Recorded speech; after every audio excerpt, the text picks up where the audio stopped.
Hey, so I want to talk about this case of Jake Gardner. He he's a bar owner in Omaha that back in, I think it was in June, went to his bar to protect it and was attacked, ended up shooting someone in self-defense and killing them. And at first they decided it was self-defense, but then they came back later after people threatened the DA and they threatened a riot, so then the DA sent it to the grand jury and the man was indicted. There's a few, let's see if I can get to the video.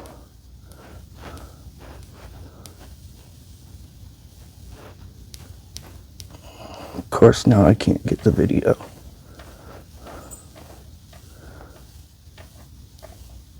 There, okay. Oh, of course, we only got to listen to a Joe Biden video. The grand jury indictment was a shock to him, it was a shock to us, and it was a shock to many people.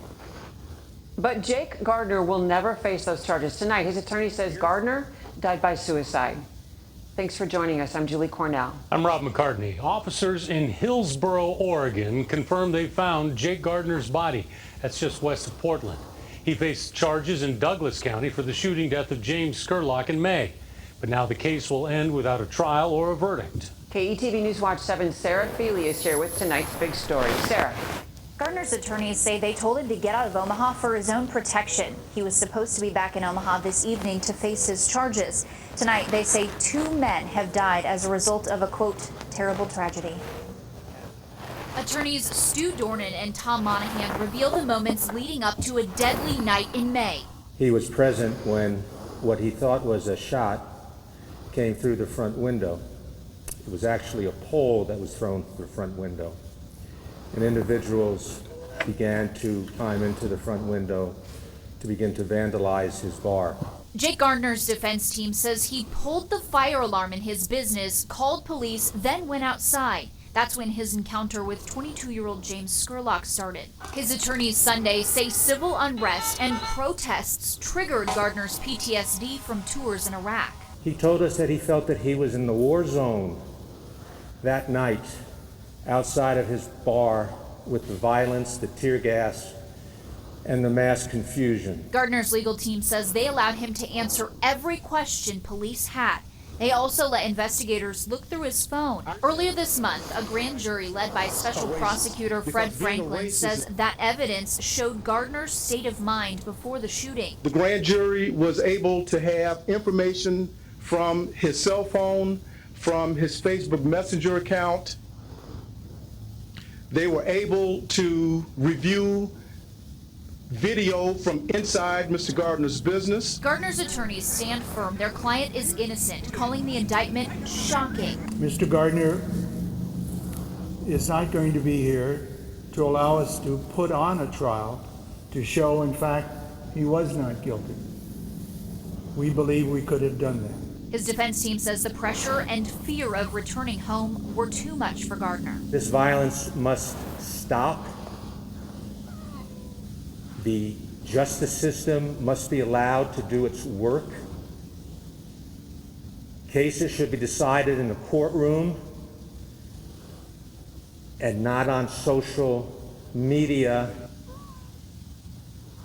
Now, I called Justin Wayne, the lawyer for James Scurlock's family, multiple times this evening. He's not responded past saying that he had spoken with the family. Back to you.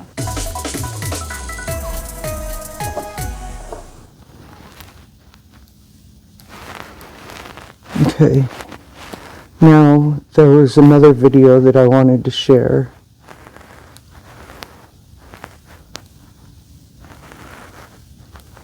If I can get to it. There's a picture of him from Iraq. I've heard too that he had 2 traumatic brain injuries. And now the video's not there. It is.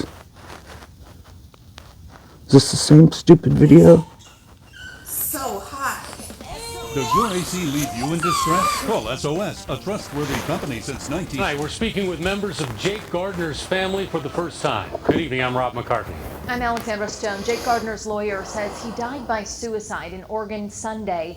It all happened days after a grand jury indicted Gardner on 4 charges in the death of James Scurlock. The KATV News Watch 7's Michelle Bandour has tonight's big story. Michelle.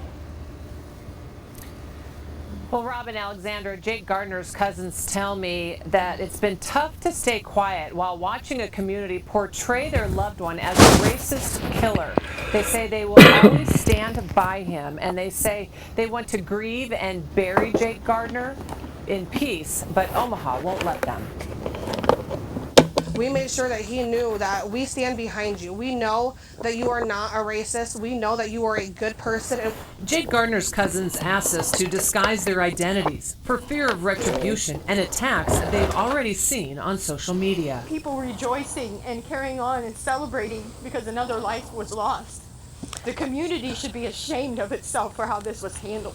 They deemed him guilty from day one. 24 hours after finding out their cousin ended his life in Hillsboro, Oregon, they want the community to understand the man they knew and loved.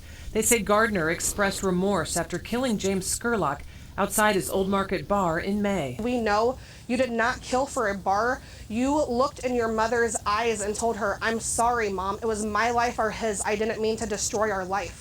Gardner's lawyers say the veteran Marine who served 2 tours of duty in the Middle East suffered from PTSD. The night of the unrest and the fatal shooting of Scurlock, they say, triggered trauma from the Iraq War.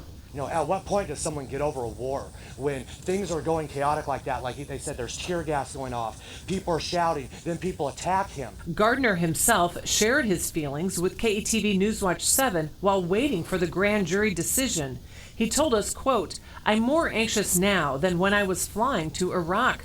He added he was there before and during 9/11. Gardner said he was also in Haiti in 2004 to break up the civil unrest.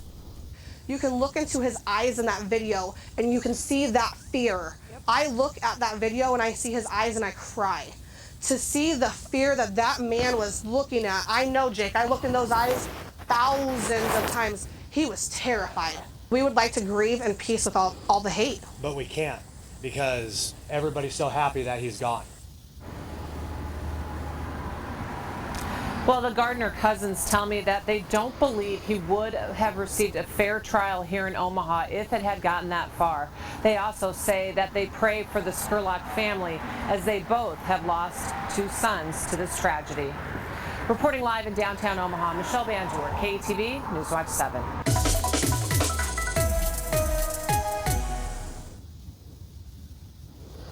All right, so this is a freaking tragedy. This guy had no intention of killing anyone. He just wanted to protect his bar from being burnt to the ground.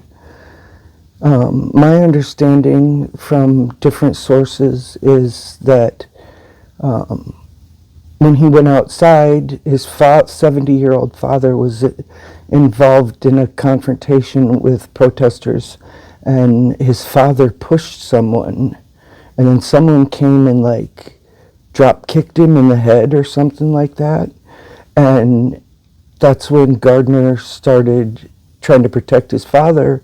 He pulled up his shirt to show that he had a gun, and he told them, "Don't do it, stay away." And that's when 2 men attacked him. He fired 2 shots, or he fired some warning shots into the air. Those 2 people ran off. And that's when James Scurlock jumped on his back and put him in a chokehold before he was able to stand back up from being attacked from the other 2 guys. And my understanding is he was struggling with him. He was being choked. So he took his gun from his right hand to his left hand, reached over his shoulder, and shot the man.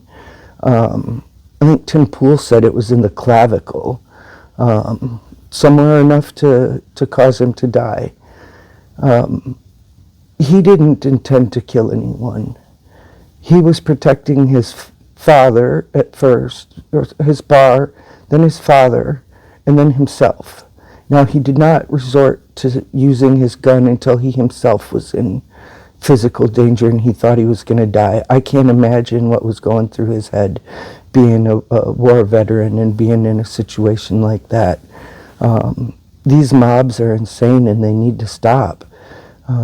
This happened a while ago, and I'm just now hearing about it because the man killed himself.